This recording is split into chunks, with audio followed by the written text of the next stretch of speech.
Okay, ladies and gentlemen, we're back. We're talking about RoboCop, the 2014 reboot that came out today, February 12th, 2014. If you haven't had an opportunity to watch the movie, stop listening now, major spoilers.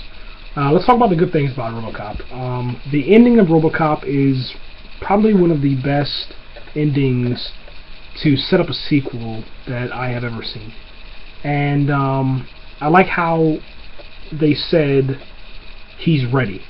And then they gave us back the silver metallic suit rather than the tactical black suit.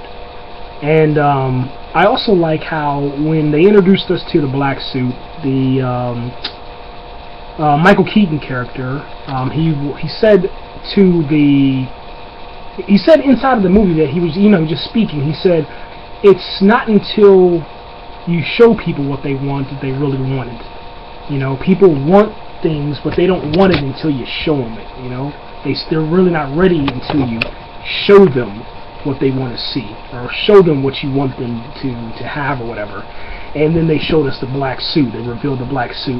The way that they did the reveal, man, they showed his, him getting out of a truck, a military vehicle, and then they showed his feet come out of the car, and then they showed him step out. And I think they kind of failed on that part just a little bit, because I think they should have had the visor on, and then I would have been a little bit more accepting of the black suit. And I think they could have actually kept the black suit the entire time, but it looks so strange, man. I think if there was more like a leather, or not leather, but like that patent leather vibe to it, where it was more metallic, if you will, like a black metal, almost like a black diamond, if you will. I think that would have worked out a little bit better.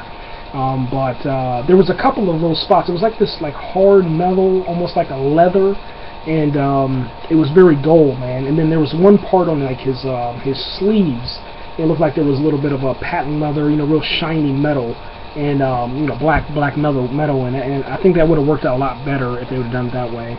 But I do like how the training simulation inside of RoboCop, that was really, really awesome. The dream sequence was done perfectly, man, until the last little second, man. And I think that Gary Oldman's character kind of got in the way of that transition from when he kind of stood still, and then they put him inside the suit again, and then they kind of went around Gary Oldman. It looked like the editing team messed up on him just a little bit, but I thought that was kind of cool how he was actually dancing with his wife.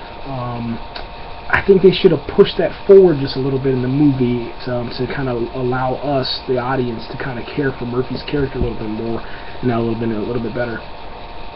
The motorcycle. The motorcycle was actually a really good addition. I watched RoboCop 2 and 1 and 2 and half of 3 before I went to watch RoboCop. And the motorcycle was a little bit more relaxed, man. He was kind of down like a normal, I guess, human being rather than all up.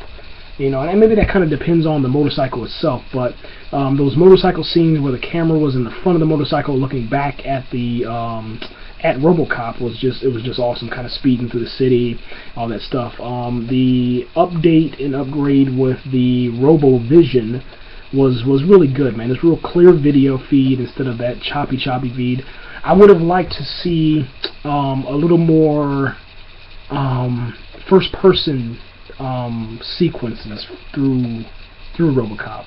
I think that was what it kind of lacked. And I think that with the visor, since the visor on his helmet is kind of curved, I would have liked to see maybe just one or two scenes, man, with the curved vision, man. But I liked how whenever he was in the red and black, had the red visor, with the black suit, there was a red bar. Whenever he was in the RoboCop suit, the regular metal suit, the red bar was absent. That was really, kind of, key details and attention to details like that really, really paid off in this film.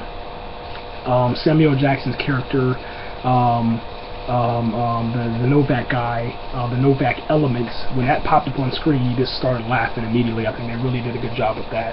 Michael Keaton, man, delivered. Gary Oldman delivered. Really, really powerful performances by them.